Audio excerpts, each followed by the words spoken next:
Армысыздар, құрметті Қазақмет көрермендері. Пайдалы кеңестер өзінің жалғасын табуда. Бүгінгі тақырыбымыз ешкі сүтінің емдік қасиеттері. Біздің каналға тіркелуді, лайк басуды және де өз пікірлеріңізді қалдыруды ұмытпаңыздар. Ешкі сүтінің құрамында микроэлементтер, дәрумендер, ақуыздар бар. Дәрумендер топтамасына А витамині, В1, С, Д, В12 және аскорбин қышқылы. Ешкі сүтінің көптеген емдік қасиеттері бар. Асқазан және ішек ауруларының кез келген түріне ешкі сүті шипалы. Оның құрамындағы лизоцин асқазан және ішектегі шырышты қабық жараларын емдейді. Сонымен қатар асқазан сөліндегі қышқылды бейтараптандыратын ерекше қасиетке ие. Егер асқазан жарасының зардабын тартып жүрсеңіз, онда сізге ешкі сүтімен жүргізілген мынандай ем көмектеседі.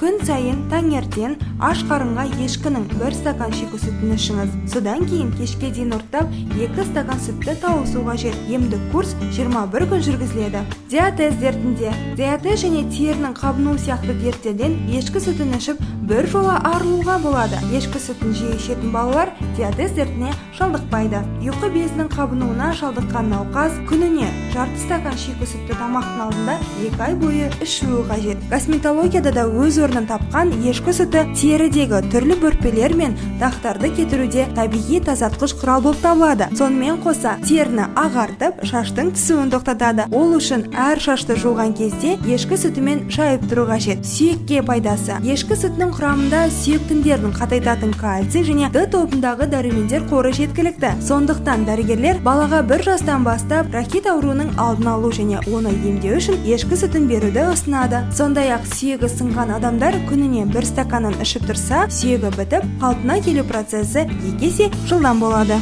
Осымен пайдалы кеңесіміз аяқталды. Сіздердің игіліктеріңізге жараса, біз өте қуаныштымыз. Біздің каналға тіркелуді, лайк басуды және де өз пікірлеріңізді қалдыруды ұмытпаңыздар. Келесі тақырып қандай болмақ, ол сіздің пікіріңізге байланысты. Көріскенше сау болыңыздар.